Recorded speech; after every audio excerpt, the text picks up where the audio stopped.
mengucapkan bahasa-bahasa yang baku sesuai dengan apa yang diajarkan orang tuanya di masa golden age-nya. Dan itu adalah habits yang dibangun oleh orang tuanya. Begitu juga kita sebagai guru, membangun habits belajar yang sesuai dengan tingkatan usianya. Nah, jadi jangan memberikan sesuatu yang bukan tingkatan usianya. Itu yang sesuai juga dengan visi misi sekolah kita, bahwa kita harus menyelenggarakan pendidikan sesuai tingkat usia.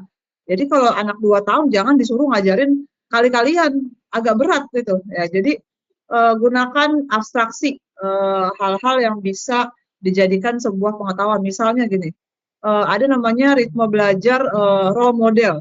Teman-teman harus menjadi role model di mana sebagai guru bisa menjadikan sebuah teladan. Misalnya ketika memegang sesuatu benda, harus meletakkan kembali benda tersebut. Itu akan terlatih tuh, habits itu akan terlatih di dalam rumah. Jadi teman-teman akan melihat, teman-teman coba di awal tuh mengobservasi dulu. Anak-anak itu kalau masuk ke sekolah, salaman dulu nggak sama gurunya. Nah, itu teman-teman harus biasakan seperti itu. Supaya dia nanti di rumah gini loh, impact dari KBTK itu adalah membiasakan nilai-nilai kebiasaan normatif yang harus dipahami oleh anak-anak kecil di usianya. Misalnya banyak anak kecil kalau TK sekolah ngambek dulu baru sekolah gitu kan. Nah, kita biasakan untuk jangan ngambek nih anak-anak. Gimana cara supaya dia jangan ngambek ketika ditinggal orang tuanya. Nah, itu treatmentnya agak sulit kalau kita nggak punya cara. Maka teman-teman pelajari metode-metode pembelajaran atau mengatasi emosional, sosial, emosional, psikologi anak usia dini seperti apa. Jadi itu mungkin searching ya. Saya maunya gini nih, Zulfa dan juga Kak Erma, apalagi udah kuliah Kak Erma juga dan Zulfa juga. Suatu hari ini akan kembali ke teman-teman. Ketika teman-teman niat tulus untuk belajar menjadi seorang pendidik, maka itu akan berimpact positif pada saat kita menjadi guru. Kita jadi punya kemampuan, apalagi itu juga perempuan akan jadi ibu suatu hari. Jadi pelajari cara-cara mengatasi emosi anak di usianya, gitu. Menanamkan nilai-nilai keislaman seperti misi-misi kita mencerdaskan anak-anak dengan tingkatan usianya dan juga menumbuhkan nilai-nilai keislaman di mana dia kalau datang tuh harus salam dulu, assalamualaikum gitu ya. Terus dia cium tangan gurunya, kemudian dia cium tangan orang tuanya, ketika ditinggal orang tuanya nggak nangis. Nah itu teman-teman harus pelajari dengan baik gitu. Bagaimana cara menumbuhkan nilai-nilai di dalam pendidikan di dalam sekolah gitu ya, supaya itu menjadi habits yang baik ketika dia di rumah gitu. Jadi ada impact ketika mereka ikut PAUTK-nya apa sih? Kebanyakan nih kita suka mungkin sharing aja ya. Kebanyakan OTK-TK itu suka ngajarin nyanyi aja. Ya udah anaknya sebatas bisa nyanyi gitu. Jangan itu yang selalu di apa ya? Itu yang kita mungkin coba buat meskipun kita TK yang baru dibuat tapi coba kita buat TK yang berbeda. TK yang berbeda itu TK yang menanamkan nilai-nilai kemandirian, nilai-nilai keislaman, nilai-nilai kepemimpinan. Coba kita suka lihat nih, anak umur 5 tahun udah bisa pidato. Kok bisa? Iya, tadi dia biasakan untuk berani untuk berbicara apa yang dia sampaikan. Anak umur 2 tahun udah berani untuk mengenalkan dirinya gitu. Kenapa bisa? Ya tadi kita melatih kepercayaan diri mereka, menumbuhkan kepercayaan diri mereka sebagai anak-anak TK, anak kecil. Misalnya biarkan mereka menggambar tapi juga suruh mereka menampilkan gambarnya. Jadi mereka berani. Jadi nggak malu-malu gitu kan. Jadi ada sifat-sifat kemandirian yang kita latih di dalam sekolah. Jadi berikan setiap kegiatan tuh apresiasi buat anak-anak. Anak-anak tuh cuman kalimat sore aja udah seneng banget. Tepuk tangan aja udah seneng banget gitu. Nah coba kita gunakan kegiatan-kegiatan yang memang mengapresiasi setiap karya mereka. Dan tidak menggunakan kalimat, oh gitu, jangan gitu. Itu bahasa kayak membuat orang justice, membuat orang menjadi pundung ya. Kayak ini kebiasaan bully orang tua itu juga ada, yaitu tidak mengapresiasi kegiatan anak. Contohnya sekedar, iya bagus ya, masya Allah. Lain kali lain kali dia bilang lain kali gambar yang bagus ya, berarti gambar ini nggak bagus dong. Jadi penggunaan bahasa atau diksi yang teman-teman gunakan di dalam mengajar itu mempengaruhi emosi anak. Jadi gunakan diksi atau bahasa yang sesuai dengan tingkatan usianya, yang mudah dipahami oleh anak-anak dan tidak bahasa-bahasa yang sehari-hari, tapi bahasa-bahasa baku yang bisa teman-teman gunakan dan latih. Misalnya, Masya Allah, gambar Fauzan bagus sekali. Coba kita tambah yuk warna merah di situ. Nah, jadi kan, wah iya dia akan mengenal warna-warna gitu. Jadi gunakan diksi yang baik untuk bisa mengapresiasi setiap kegiatan siswa. Itu yang kedua. Jadi yang pertama mengenal psikologi anak, Yang kedua, mempelajari metode-metode pengelolaan emosi, sosial emosi anak sesuai tingkatan usia. Yang ketiga itu adalah memahami visi misi dalam TK ya, visi misi TK kita tuh apa. Jadi kita perlu memahami visi misi TK kita apa. Ada TK yang cuma memberikan pemahaman bahwa kita menyediakan PAUD yang bisa mengajarkan anak-anak kali-kalian, kalistung. Sekadar itu aja, dia mampu menulis, membaca dan menghitung. Sudah selesai. Apa nilai positifnya dari situ? Ternyata tidak ada. Nah itu selain bisa membaca dan menulis dan berhitung, tidak ada hal lain yang mereka kuasai. Jadi teman-teman harus biasakan untuk mengenal visi misi sekolah. Visi misi sekolah itu kan kita mencerdaskan anak-anak sesuai dengan tingkatan usianya dan juga menumbuhkan akhlak mulia. Nah, akhlak mulia itu apa saja? Memberi salam, ketika dengar azan mereka diam dulu sejenak gitu kan ya. Misalnya kita lagi sekolah tiba-tiba ada suara azan, berhenti sejenak.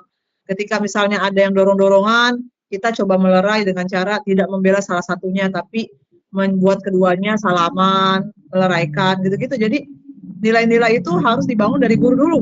Teman-teman tuh ibarat kata orang tua siswa di sekolah. Jadi teman-teman harus bisa menumbuhkan nilai-nilai akhlak mulia. Nah, teman-teman juga pelajari, kita kan orang Islam ya, harus mempelajari apa sih yang termasuk dalam akhlak mulia. Ahsanul karimah itu apa? Akhlakul karimah itu apa sih? Nah, itu teman-teman harus pelajari. Akhlakul karimah yang ditumbuhkan dari anak-anak usia ini itu apa?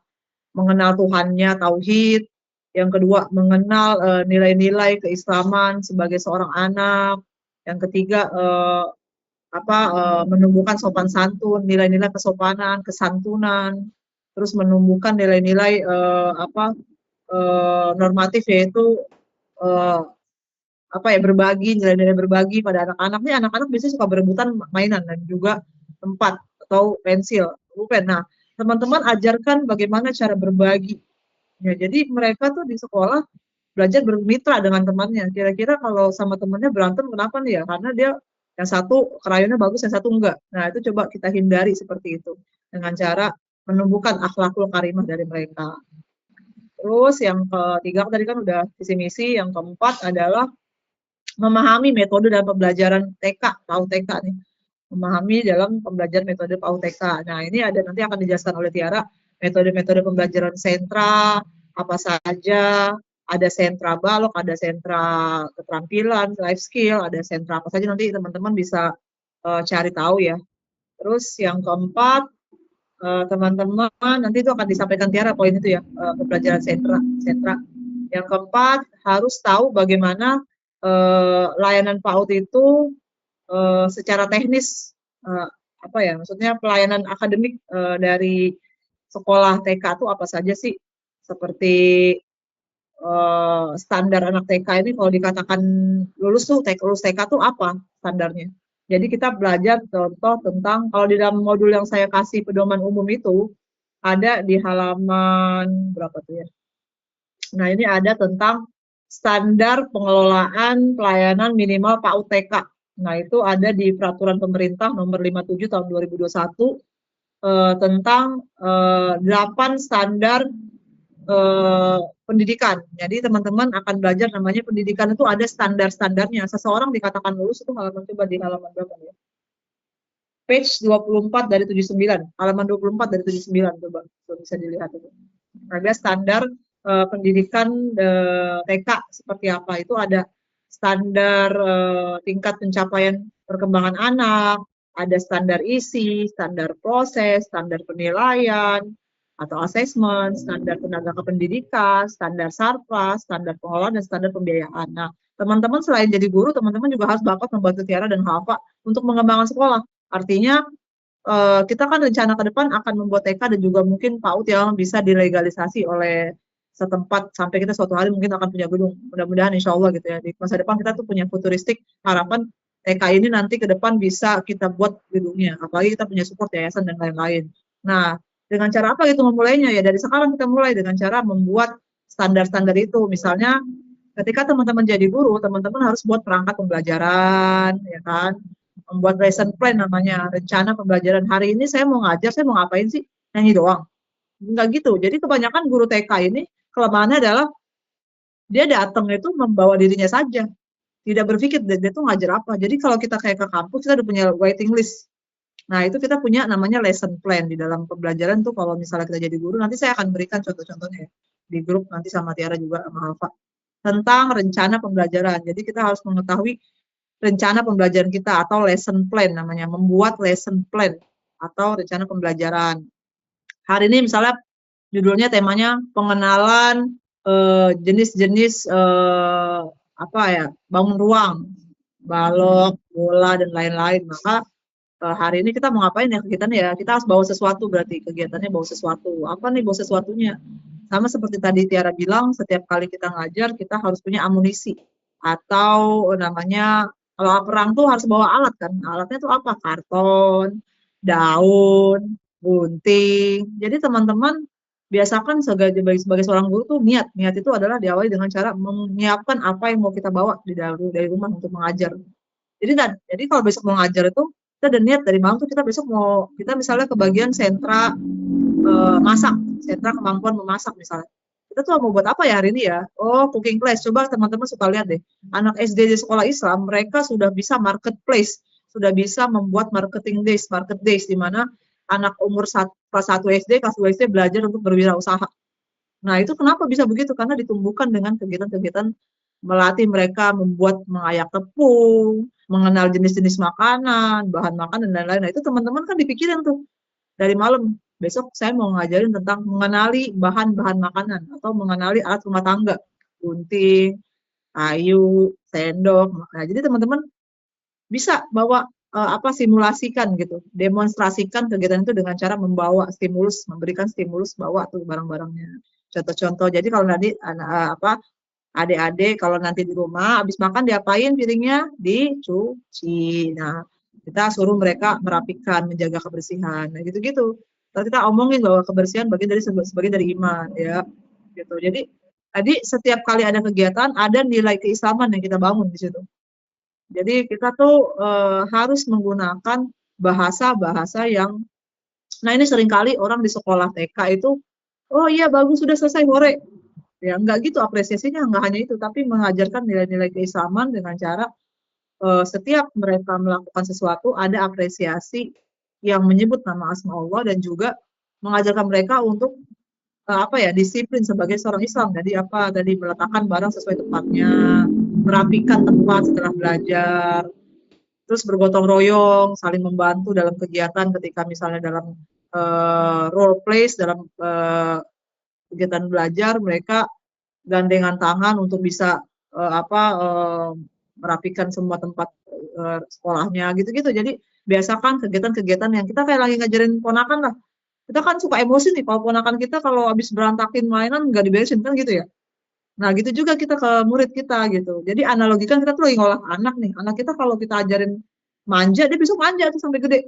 Tapi kalau kita ajarin mandiri, ngerti tentang bagaimana menjaga kebersihan, buang sampah pada tempatnya, mereka akan terbiasa itu. Itu memori yang terekam di masa golden age mereka gitu. Jadi teman-teman harus latih itu setiap kali. Repetisi, pengulangan. Jadi diulang, habis tadi naruh barang, ayo ditaruh di mana lagi, ayo di situ ya gitu. Jadi diajarin, diulang-ulang, nggak capek-capek itu ulangnya. Ya itu yang dibilang namanya guru TK itu harus memiliki kesabaran penuh dalam mengatasi kegiatan dan pemecahan masalah pada anak-anak usia dini. Itu tadi ya. Jadi teman-teman selain teman-teman punya lesson plan, teman-teman juga punya lembar penilaian. Jadi teman-teman tuh harus punya lembar assessment namanya. Lembar assessment itu lembar penilaian satu persatu anak. Jadi catatan penting nih ketika nanti teman-teman laporan kerja sama Tiara sebagai kepala sekolah dan Hafa sebagai wakil kepala sekolah, teman-teman tuh misalnya tadi misalnya seminggu sekali Herma 3 kali ngajarnya, Zulfa 2 kali ngajarnya. Nah itu saling compare, kemarin aku misalnya si Azam dan juga si Fauzan kayaknya emosinya nangis mulu ya, kenapa ya? Jadi saling sharing dengan hasil catatan teman-teman, itu namanya jurnal harian atau lembar assessment. Lembar assessment itu kita tulis, misalnya emosi anak-anak tidak stabil karena sering nangis, terus misalnya diem aja, tidak aktif, Azam, Fauzan beda, nggak mau ngapa-ngapain gitu. Tulis itu catatan-catatan itu. Itu menjadi catatan penting ketika nanti orang tua murid rapat sama kita di sekolah. Oh ternyata anak saya kebanyakan diemnya kenapa ya Kak? Oh ternyata di rumah dimarahin mulu sama ibunya.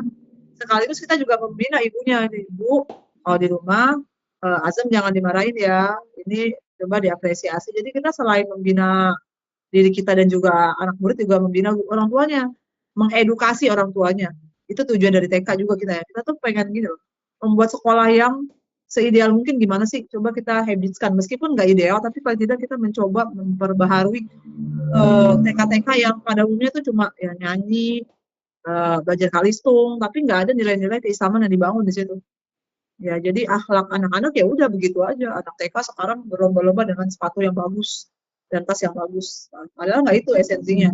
Nah, itu kita mengajarkan esensi nilai-nilai keislaman yang dibangun dan ditumbuhkan di dalam sekolah.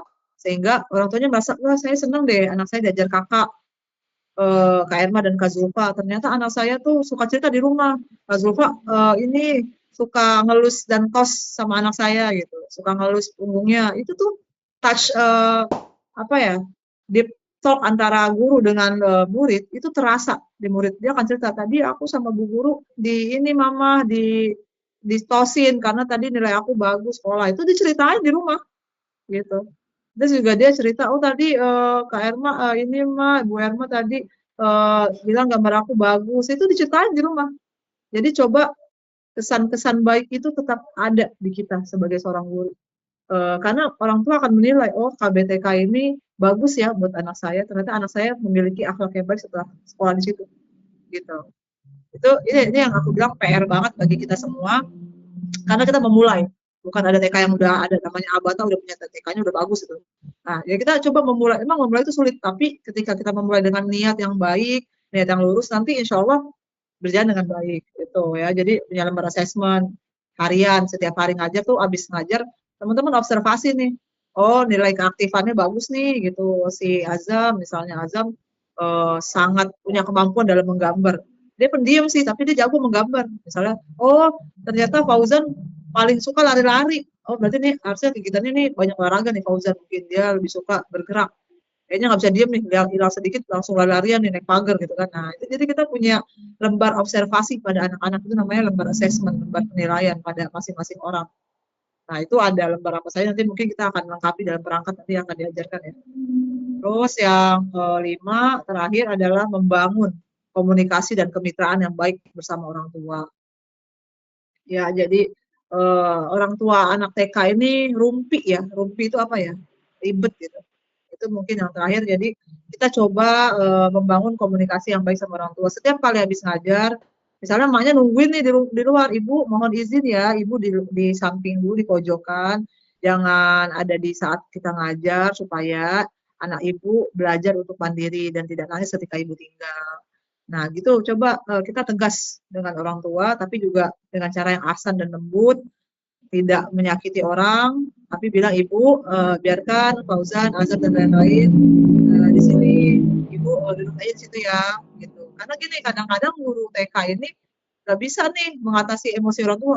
Kak, tapi anak saya belum makan, makan dulu sambil disuapin. Ini sekolah, bukan lagi main makan sambil makan gitu ya.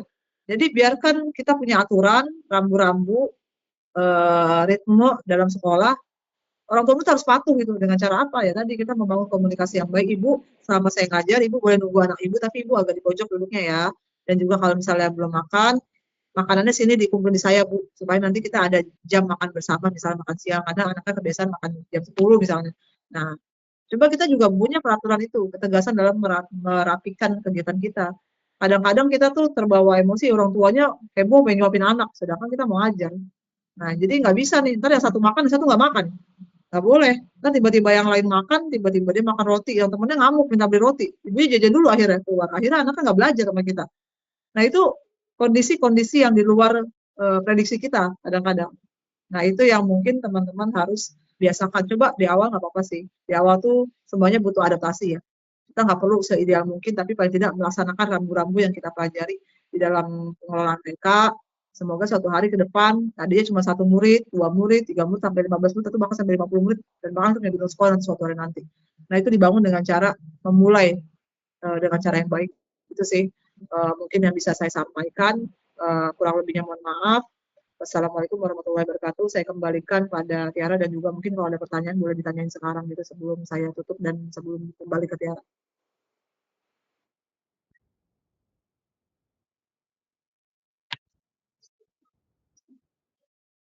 Ya, ya, mungkin bisa dibaca juga benar nggak apa-apa. Misalnya dari pengalamannya Kak Irma atau pengalamannya Zulfa nih, Zulfa sebelumnya guru pernah ngajar TPA atau anak-anak atau apa nih? Dari Zulfa dulu kali ya, kita kenalan dulu. Zulfa selama ini ngajar anak-anak udah pernah atau belum atau ngajar ngaji atau apa gitu? Hmm.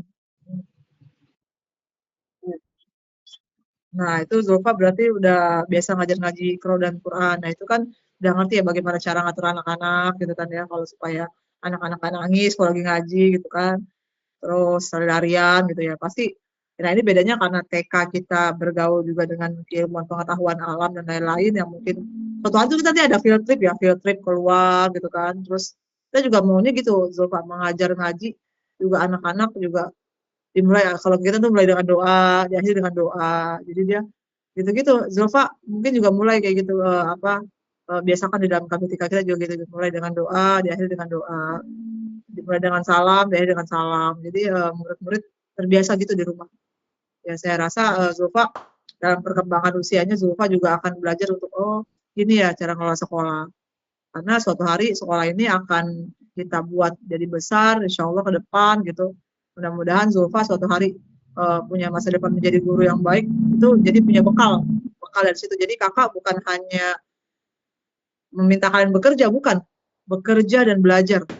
Dan membelajarkan umat. Jadi ada orang yang bekerja dapat uang selesai, pulang gitu. Tapi bekerja mendapatkan nilai plus yaitu pembelajaran, ilmu dan hikmah suatu hari di masa depan punya bekal pengalaman yang luar biasa gitu sih tujuan dari pembuatan TK ini. Mudah-mudahan itu.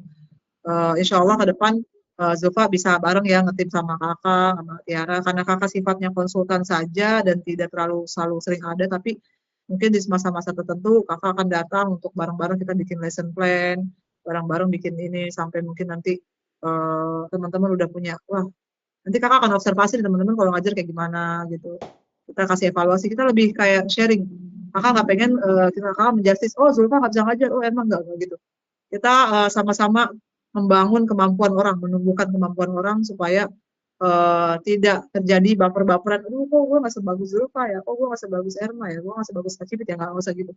Semua orang punya kelebihan dan kekuatannya, dan itu dibangun dan dilatih gitu. Nah, jadi melatih itu yang perlu waktu dan perlu kesabaran. Nah, dan juga perlu niat. Jadi usahakan setiap kali ngajar tuh belajar. Belajar hari ini besok mau ngapain, besok mau ngapain. Jadi jangan kalau kita kan gini ya, kalau kita mau ngaji ya udah besok kita siapin Quran udah selesai gitu ya. Enggak gitu. Kalau kita mau ngajar tuh sediakan apa yang mau kita bikin dari rumah tuh. Kita mau ngajar apa, anak murid kita ada berapa, besok ada apa bagi kelompoknya gimana, apa aja yang bahan yang mau saya bawa gitu loh. Dipikirin, dibuat di dalam list kita gitu. Nah, catatan kita pribadi lah kira-kira. Kira-kira nanti Zulfa bisa ya mau untuk sama-sama nulis sesuatu sama Tiara, project-project supaya kita punya alat-alat main media juga buat anak-anak belajar gitu. Zulfa suka menggambar gitu kali ya, menggambar suka nggak?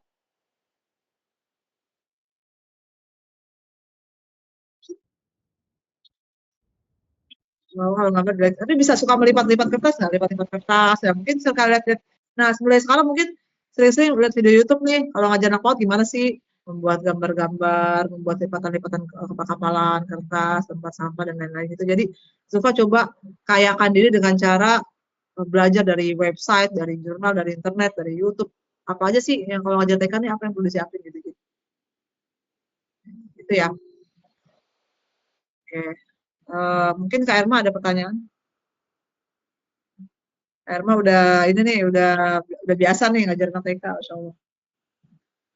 Gimana nih mungkin Kak Erma? Ini kan gini ya Kak Erma, kalau dasar pengalaman ya, guru-guru tuh kan paling males ya bikin lesson plan ya nggak? Yang pasti guru tuh nggak mau dikasih PR ya, gitu. Kita coba biasakan setiap kita memulai sesuatu kita punya plan, punya rencana meskipun cuma selembar. Selembar itu isinya apa? judul, kegiatan, mengenal alam sekitar. Topiknya membuang sampah pada tempatnya, menjaga lingkungan hidup misalnya, tidak memetik tanaman dan tumbuhan sembarangan misalnya. Terus kegiatan yang akan dilakukan, prosedurnya 1, 2, 3, memungut sampah daun, memilah sampah organik dan sampah non organik, jadi gitu. Kayak mah coba latih juga untuk kayak gitu. Jadi ini loh, kadang-kadang kita anak muda suka lihat orang tua di sekolah, kok kayak gitu ya ibu-ibu ya? Kita komen, tapi kita nggak membuat solusi atas komen kita gitu. Ya kan? Ih, kok nggak administratif sih sekolahnya?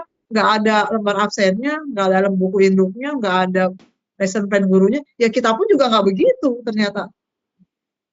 Nah, jadi ketika kita punya ekspektasi ke orang administratif, kita juga harus administratif sebagai seorang guru gitu. Coba mulai satu-satu. Kita buat lesson plan, kalau mau ngajar kita buat media dari rumah, kita bikin lipetan-lipetan kertas itu loh. Jadi udah kita kerjakan itu. Itu secara nggak langsung berarti kita berpikir, oh ternyata jadi guru seperti ini ya. Iya, jadi guru tuh hal yang luar biasa. Sebelah tangan kanan pahala, tangan kiri dosa.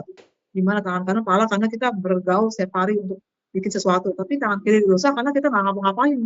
Nggak mau ngapa-ngapain kecuali datang bawa diri aja. Nah, itu jadi dua hal yang sangat sering kita temui. Kita belajar untuk merubah pola-pola orang di masa lalu gitu. Jadi kita anak muda, udah kuliah, udah belajar, coba buat sesuatu yang solutif. Jadi jangan menghabitskan dan membudayakan sesuatu yang buruk dari zaman dulu sampai zaman sekarang, begitu aja orang ngajar. Nah, kita coba merubah sesuatu yang berbeda sehingga itu nanti akan kita latih di dalam diri kita. Oh, ternyata nanti kalau saya punya anak, saya harus begini ya. Saya harus buat anak saya itu punya kemampuan di usia 5 tahun dia bisa menggunting kertas sendiri, menggunting buku, menggunting apa gitu. Gitu. Jadi itu melatih diri kita. Jadi sebagaimana kita melihat anak-anak orang tua itu, kita juga melihat nanti suatu hari kita akan jadi ibu. Masa anak umur 5 tahun nggak bisa ya, cuma naruh gelas doang gitu. Iya kan? Nah itu karena habits yang dibangun oleh orang tuanya dan gurunya di TK. Nah jadi itu mungkin Kak Erma, saya rasa Kak Erma udah paham tentang konsep itu karena udah kuliah dan mengenyam ilmu itu. Coba Kak Erma buat sesuatu pembaharuan dan kontribusi dan solusi gimana caranya TK kita bisa berkembang di masa depan. Saya harap Kak Erma karena kan Tiara juga masih dalam proses kuliah dan juga meskipun Tiara kepala sekolah juga harus saling sharing. Apabila Kak Erma punya masukan yang baik untuk perkembangan TK kita, saya harapkan itu ada untuk pengembangan kita gitu. Itu juga saya dan Halva juga dan juga Zulfa sama-sama kita ngembangin sekolah supaya tujuan mulia kita membantu banyak umahat nanti ke depan akan memberikan manfaat buat orang sekitar karena banyak orang yang pengen nyokolain anak TK tapi nggak punya uang karena saking mahalnya TK itu bisa sebulan sampai 10 juta sedangkan kita membuat TK yang banyak kegiatan tapi dengan nilai yang ekonomis gimana tuh. Nah, karena tujuan kita mulia membantu ibu-ibu umahat. Kita akan juga merasakan posisi itu nanti suatu hari. Kita seorang istri, seorang ibu punya anak yang usianya berdekatan 2 tahun, 3 tahun, dan 5 tahun. Dan kita nggak punya cukup uang untuk nyokolain anak TK. Akhirnya kita bikin kegiatan sendiri di rumah kan. Gunting-gunting kertas, tulis-tulis angka 1 sampai 10 gitu kan. Eh, bikin tulisan bangun ruang dari korek api gitu kan, dari tangkai es krim bekas atau sedotan gitu kan. Ya itu kan kegiatan yang dilakukan ibu-ibu di rumah. Ternyata ibu-ibu di rumah lebih kreatif daripada ibu-ibu TK di sekolahan. Nah, coba itu yang mungkin dibangun. Niat yang baik untuk bisa menumbuhkan kemandirian, nilai-nilai keislaman, habits dan kesopanan, kesantunan, cara berpakaian anak-anak, semua kita perhatikan dengan baik supaya TK kita memiliki impact yang baik buat masyarakat. Dan secara nggak langsung kita bukan hanya membangun satu orang, tapi membangun ibunya, ayahnya, keluarganya, bahkan umat Islam gitu ya. Jadi kita kayak gitu, itu kontribusi terbaik kita sebagai seorang hamba Allah, kita membina anak kecil, tapi tanpa tidak sadar kita juga membina orang Islam supaya punya akhlak yang mulia dari kecil sampai besar. Jadi itu berubah orang tuanya. Ada banyak orang tua yang berubah karena anaknya, bukan karena sekolah, tapi karena anaknya. Nah, gitu. Jadi mudah-mudahan ke depan Kak Erma bisa mau terus belajar gitu ya Kak Erma. Saya juga kayak gitu kok. Saya meskipun udah S3 dan lain-lain, saya tetap belajar gimana cara jadi teman yang baik, guru yang baik, dan juga anak yang baik. Terus begitu. Sehingga kita akan belajar untuk memampukan diri kita. Jadi tolong setiap kali ada masukan, setiap kali ada pedoman yang saya share atau Tiara share dipelajari dan dipahami dengan baik gitu. Supaya kita juga punya PR gini loh. Kita tuh udah usia berapa misalnya 20 sampai 25 tahun sampai 30 tahun. Saya usia 33 tahun. Setiap hari saya bikin PR buat diri saya. Hari ini saya bisa apa ya? Oh, nggak bisa masak saya ternyata. Oh, hari ini saya bisa apa ya? Oh, saya nggak bisa beresin kabel ya. Oh, saya nggak bisa naik genteng. Oh, itu nggak bisa. Jadi yang nggak bisa kita itu kita pelajari. Jangan, oh, udah mah saya nggak bisa. Saya mah nggak bisa gambar. Ya udah, dia pelajar. Kenapa nggak bisa gambar? Gitu. Oh, saya mah nggak bisa lipet-lipet dan merajut. Ya, belajar gitu. Gitu. Oh, saya nggak bisa bikin ketupat. Ya belajar. Setiap hari belajar memampukan diri kita untuk bisa punya kemampuan-kemampuan yang dibutuhkan dalam kehidupan. Supaya suatu hari bisa menge-share kemampuan itu dan memberikan pengalaman buat orang lain. Oh, ternyata saya bisa loh ngajarin anak-anak di usia 5 tahun bikin belah ketupat. Nah, gitu. Gitu-gitu. Itu kali. Jadi kemampuan-kemampuan itu kita tumbuhkan dan kita biasakan di TK kita. Kemampuan kecakapan hidup mengatasi masalah-masalah dalam kehidupan ya tadi. Supaya suatu hari anak-anak TK kita, keluar dari TK kita dia masuk TK sekolah SD, wah ini anak TK-nya udah luar biasa loh, bisa gambar, punya banyak hafalan doa-doa harian, dan juga punya kemampuan membuat kertas dan menggunting-gunting kertas dan lain-lain, dan juga kreativitas yang lain gitu. Kita belajar, kira-kira gitu kan. Ya, gitu kan Ma ya. Itu aja mungkin yang bisa disampaikan. Saya kembalikan ke Tiara. Kurang lebih mohon maaf. Assalamualaikum warahmatullahi wabarakatuh.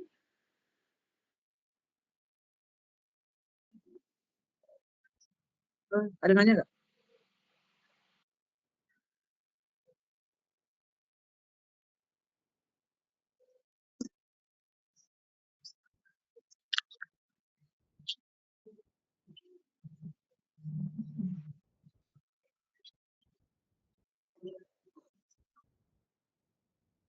Hmm? Hmm. Hmm. Hmm.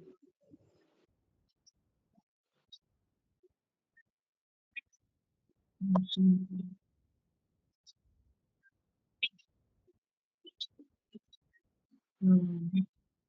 Nah, iya tadi tentu anak-anak di usia golden age 2 sampai 5 tahun mereka dalam perlindungan dan kasih sayang orang tuanya. Sehingga ketika mereka dilepaskan di sekolah, mereka pasti nangis dan juga maunya mamanya di situ dari pagi sampai sore gitu ya. Nah, itu jadi PR kita ya. Kita kan jadi sungkan nih, lagi ngajar liatin ibunya gitu kan ya. Aduh, nih ibunya nggak boleh nangis dikit nih anaknya gimana nih gitu kan. Padahal anaknya nangis bukan gara-gara kita, tapi emang anaknya aja yang manja gitu kan ya. Nah, coba buat sesuatu kegiatan. Sebenarnya anak-anak itu kenapa nangis karena pertama dia asing dengan kita. Nah, coba bangun habits kehangatan sebagai seorang guru. Di mana dia tuh senang sama kita. Senang dulu. Senang dulu tuh gimana caranya? Mereka harus kenal kita sebagai seorang guru. Dengan cara apa? Membangun kehangatan dan kekeluargaan. Di mana misalnya tadi kalau baru kenal, kita banyak menyapa, banyak komunikasi, jangan diem aja. Nah, ini kadang-kadang juga gini, karena kita orangnya pendiam, kita juga jadi guru pendiam aja gitu. Ya udah, cuek, assalamualaikum, selesai, udah.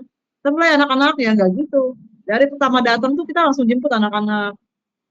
Kita buat treatment misalnya setiap kali ketemu adalah ini apa kasih tulisan, misalnya kasih gambar mainan dari kertas bintang. Ini ayo kalau Kak Dede mau datang nanti kakak kasih ibu kasih bintang. Bintang kan nanti dikumpulin loh, bisa ditukar dengan kayon misalnya gitu. Jadi harus sesuatu yang membuat mereka appreciate dulu sama kita. Apa tuh? Nah ini yang kadang-kadang ini namanya apersepsi ya. Apersepsi itu membangun stimulus awal anak-anak di tingkatan usianya. Ya itu apa nih tadi membawa sesuatu. Ayo kakak punya ini loh, misalnya punya apa? Kita nanti mau main ini loh, mau main tongkat-tongkat ajaib loh, gini. Ya tongkat ajaib ini nanti bisa keluar ikan misalnya. Jadi tapi juga jangan biasakan untuk mengada-ada ya. Ini suka nih, guru-guru suka mengada-ada sesuatu yang nggak perlu. Misalnya, ini nanti kalau kakak suruh nanti kamu jadi kodok ya, itu kan mengada-ada tuh. Nah, ini guru-guru TK tuh suka membuat argumentasi yang mengada-ada, jangan.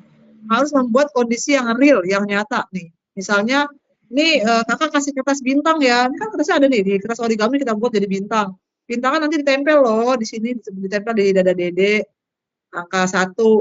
Kalau datang paling awal nanti berarti dede angka 1, peserta pertama. Nah itu coba gunakan alat atau sesuatu media yang bisa membuat perhatian mereka tuh nggak tertuju pada ibunya. dan juga nggak tertuju pada kita, tapi pada sesuatu hal itu, gitu.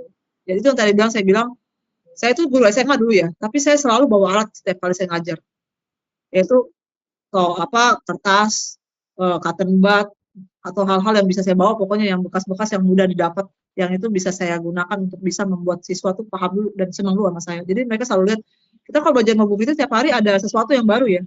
Nah, coba cari sesuatu yang baru setiap hari. Setiap hari tuh saya mau ngapain sama mereka supaya mereka tuh mau dulu belajar sama saya. Tadi buat bintang-bintangan, buat kertas, atau buat bando-bando atau pita-pita di tangan, pita-pita. Kalau anak perempuan suka pita, kalau anak laki-laki suka bola, buat bola-bola kecil. Yang kalau dia datang kita kasih bola itu. Berarti Dede kalau bolanya dia kumpul banyak, berarti Dede nanti dikasih kertas, gambar, dan pinjaman krayon gitu ya, gitu-gitu. Jadi buat sebuah media yang mengalihkan perhatian dia pada orang tuanya. Jadi kakak ketika datang mereka jemput, kakak bawa kertas itu, bawa bintang itu. Wah bintangnya udah banyak, tempel tuh mereka senang banget, iya mama tempel bintang aku banyak banget nih dari Bu Erma gitu. Oh ternyata setiap hari dia orang yang paling datang duluan, karena tiap hari dia dikasih bintang sama kakaknya, sama gurunya. Ada anak-anak kayak gitu ya, dia senang ke sekolah karena tiap hari ditosin sama gurunya tiap pagi. Ada gitu, itu hal-hal yang touching heart gitu. Jadi bagaimana kita membangun kehangatan sebagai seorang guru kepada siswa. Supaya siswa tuh senang sama kita. Ternyata kita nggak menakutkan jadi guru ya, nggak menyeramkan gitu. Ternyata hangat. Jadi bangun komunikasi itu dengan tadi satu. Yang kedua, misalnya ibunya nungguin nih. Nah, ibu nungguin ini nih agak merepotkan kadang-kadang ya. Suka komen, kita lagi sibuk, dia nyuapin dan megangin barang anaknya supaya nggak dipegang orang, ya kan. Apalagi kalau barangnya barang-barang mahal gitu ya, gitu. Yang bermerek gitu kan, ya kamu kalau barang anaknya dipinjam orang gitu kan. Kita yang rempong nih sebagai guru kan, akhirnya mau emosi tapi ini emaknya gitu kan. Nah, coba kita buat rules, namanya rules, aturan di dalam belajar. Ibu, mohon izin, ya, buat rules namanya, membuat rules atau aturan dalam belajar. Sebelum kita memulai pembelajaran dengan pembukaan doa, kita bilang ibu-ibu mohon duduk di belakang anaknya dan tidak terlibat dengan apapun yang mereka pegang, gitu. Nah ini ibu-ibu suka rumpi nih, anaknya lagi gambar, dia juga gambar juga nih. Gitu. Kita lagi ngelatih anaknya supaya belajar megang karayon, ibunya yang megangin di belakang. Mungkin awal-awal nggak apa-apa kali ya. Pertemuan pertama ini ibu dan pertemuan kita mungkin kasih waktu pertemuan 1, 2, 3. Satu itu mungkin dia harus ditemani ibu untuk megang-megang alat-alat dia. Pertemuan kedua, ibu tolong juga latih anak ibu untuk bisa mandiri. Yang pertemuan ketiga, tolong biarkan dia ngurek-ngurek sendiri dan acak-acakin sekolah sendiri tanpa ibu terlibat di dalam. Kasih kesempatan 3 kali. 3 kali kayaknya enggak juga nih, anak-anak semuanya rata-rata kita kayak 5-5-nya ngambekan semuanya, 5-5-nya. Anak emaknya banget gitu, dalam kokopan ibu gitu ya. Ya coba kita biarkan dulu sampai 5 kali. Udah, kita itu batas itu, kita buat batasan. Di mana ibu-ibu mungkin 5 kali itu, nah biarkan dia menangis, memang anak-anak itu akan menangis. Tapi itu secara nggak langsung melatih sosial emosional mereka. Mereka menangis ditinggal ibunya ketika di belakang. Besok-besok ibunya pergi dia juga nggak tahu tuh, karena dia udah asik sama belajarnya. Gitu. Jadi buat mereka tuh sibuk. Nah itu, buat mereka sibuk dengan berbagai kegiatan dalam belajar. Pas mereka lagi megang kertas, mereka juga nggak bakal ingat ibunya di belakang. Gitu. Pas mereka megang sesuatu kerjaan, mereka juga nggak bakal ingat tuh ibunya tadi udah pulang naik motor. Gitu. Jadi buat mereka sibuk dengan perhatian ke sebuah kegiatan dan kita. Jangan buat mereka sibuk ke ibunya. Nah kenapa anak-anak sibuk ke ibunya? Karena kegiatan itu nggak menarik buat mereka. Dan juga membuat mereka juga nggak menarik dengan gurunya. Nah itu, jadi buat mereka sibuk. Kayak contoh deh, kayak kemarin misalnya saya sama Tiara open house dan Hafa gitu ya. Itu anak-anak dikasih kerjaan. Ada ibunya lagi ngobrol sama ibunya open house. Tapi anak-anak disuruh gambar dan krayon. Krayonnya cuma 1. Anak-anak ber-8. Dan mereka tuh rebutan, nggak apa-apa. Itu cara mereka melatih tenggang rasa kepada temannya. Dimana kita tukeran ya, misalnya ada yang ribut nih, kita ngomong langsung. Nanti gantian ya, ininya pakai krayonnya. Ya, jadi Dede pakai warna ini dulu, nanti itu pakai warna hijau dulu. Itu kan ucapan-ucapan yang baik yang membuat mereka tidak merasa dibela dan diasingkan. Anak murid itu suka merasa, gurunya sayangnya sama dia doang. Akhirnya dia sayang ke ibunya, akhirnya dia, mama aku nggak mau sekolah lagi karena ibunya sayangnya sama Fauzan aja. Sama Azam enggak. Nah, itu kan karena PR buat kita. Jadi coba kayak gitu, buat kegiatan-kegiatan yang unik, seru, supaya anak-anak sibuk dan semuanya ada lembar kerjanya. Itu yang aku bilang tadi, lembar assessment, lembar kerja. Jadi setiap kali teman-teman besok mau belajar tentang melipat, teman-teman dari rumah udah bawa tuh perinan lipatan apa yang harus dilipat mereka. Kan kita satu jam bisa belajar, 1 jam tuh ngapain aja, buat alokasi waktu. Jam pertama, 15 menit pertama ngapain, 15 menit kedua ngapain, 15 menit ngapain. Jadi tuh setiap waktu tuh sibuk mereka. Jadi mereka nggak akan sibuk nangis sama ngeliatin ibunya.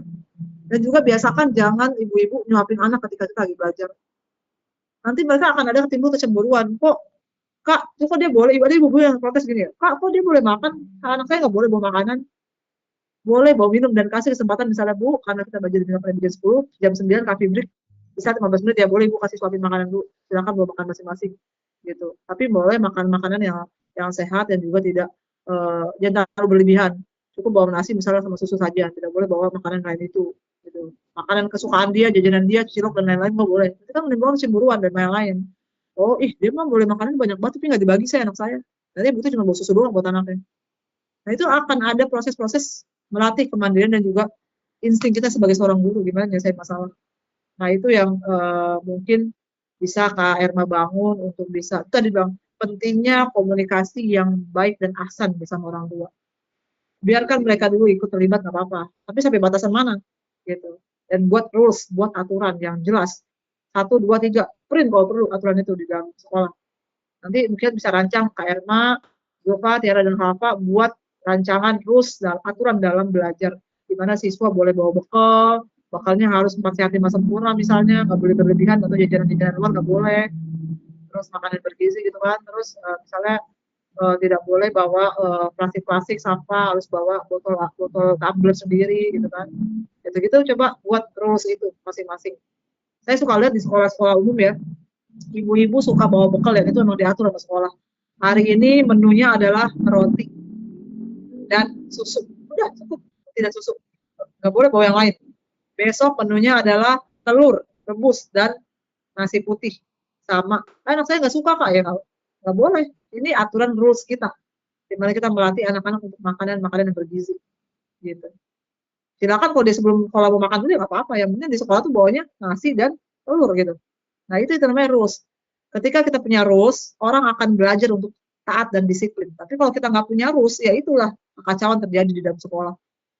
Ya, akhirnya ada, misalnya suka ada keributan dalam komite orang tua murid. Ih, gurunya gitu ya, baiknya sama ibu itu doang. Baik sama saya enggak, meskipun karena saya nggak naatin peraturan. Ya, itu konsekuensi ketika ibunya nggak ikut aturan kita ya, kita akan mengabaikan dia, bukan mengabaikan dia, lebih kepada ibu itu ya yang namanya kita akan memilih ya. Itu ya sebenarnya gini, lingkungan yang baik itu akan memilih magnet yang baik bagi orang-orang. Nah, jadi kalau ternyata kita membangun habits yang baik, nanti kita akan datang tuh murid-murid orang tua yang baik. Tapi kalau rules-nya nggak benar, nggak baik, nanti tuh yang datang tuh guru orang tua yang nggak benar tuh. Kebanyakan anak-anaknya ya high class, maunya jalan-jalan aja. Itu ibu-ibu yang sukanya jalan-jalan aja gitu. Filter pokoknya paling ayo, pokoknya pakai seragam ya Kak, ayo gitu. Tapi itu paling serem ibu. Tapi kita nggak bangun itu. Kita bangunnya dan nilai-nilai keislaman di mana ibu-ibu harus belajar menjadi orang tua yang baik. Gitu. Jadi kita bukan ngajarin anaknya doang nih, ngajarin emaknya juga. Itu pentingnya. Kadang-kadang di sekitar Ciang sana misalnya, kebanyakan ibu-ibunya bukan berpendidikan tinggi. Nah kita pelajari, ibu, coba ibu latih komunikasi dengan bahasa yang baku setelah pulang sekolah. Biasakan mereka salam dan cium tangan ibu, meskipun tadi ibu yang nganterin. Gitu. Biasakan juga mereka meletakkan tasnya di kamarnya, supaya mereka tahu besok ke sekolah lagi, bawa tas itu jangan sampai ketinggalan barang-barangnya. Dan biasakan juga gitu, kalau barang ketinggalan suruh pulang, ambil dulu. Melatih itu, supaya orang tuanya disiplin juga. Kak, tadi saya nggak bawa. Ya kan kalau deket mau pulang aja nggak apa-apa. Ibunya suruh pulang dulu, bawa. Supaya ibunya belajar disiplin juga. Tadi kan saya hari ini suruh bawa alat, krayon, dan kertas. Kok ibunya nggak bawa? Itu konsekuensi dari tidak disiplin ibunya. Mungkin awal-awal berat ya. Kita boleh kasih pemaafan 1, 2, 3 kali. Jangan sampai maaf tuh sampai 10 kali. Itu nanti akan menjadi habit yang buruk pada orang tua. Nggak disiplin gitu. Akhirnya anaknya juga nggak disiplin gitu. Itu sih, itu mungkin yang bisa saya share ke Irma. Saya rasa memang kalau diomongin gampang ya, tapi dasarnya nggak gampang itu. Tentu, saya pun juga begitu. Dulu ketika jadi guru, nggak gampang saya melatih anak-anak saya, tapi saya coba, ternyata setiap kali saya melakukan pembaharuan, model pembaharuan tiap hari, itu membuat anak-anak jadi menunggu kehadiran saya. Hari ini belajar lagi ya, Mbak Fitri, hari ini belajar lagi ya, Kak Irma gitu. Mereka akan menunggu, hari ini akan belajar keseruan apa lagi nih. Dan orang itu juga akan nunggu, Kak Irma seru ya, Kak Zulfa seru ya. Hari ini anak saya bisa loh ngapain rukun-rukun Islam dari nyanyian Kak Zulfa. Oh hari ini anak saya bisa loh ngelipat-ngelipat buat ketupat dari kertas dan tali dan tinta gitu. Nah, itu jadi setiap hari harus ada sesuatu yang dilakukan, kegiatan apapun yang sifatnya life skill, kecakapan hidup. Meletakkan gelas pada tempatnya, mencuci mencuci tangan ketika tangannya kotor, terus tidak berebutan sama temennya tentang kertas gitu. Gunting dan membuat gunting-gunting itu jadi rapi di tempatnya lagi, di kotaknya gitu. Itu semuanya diatur dan dilatih pembiasaan nilai-nilai gitu. Keteladanan kira-kira gitu. Itu aja mungkin. Insya Allah dalam perjalanan itu beradaptasi ya butuh waktu. Sisanya tinggal Tiara yang udah berpengalaman mungkin bisa sebagai kepala sekolah memberikan arahan. Ya itu saja yang dapat saya sampaikan. Kurang lebihnya mohon maaf. Saya pamit undur diri. Wassalamualaikum warahmatullahi wabarakatuh.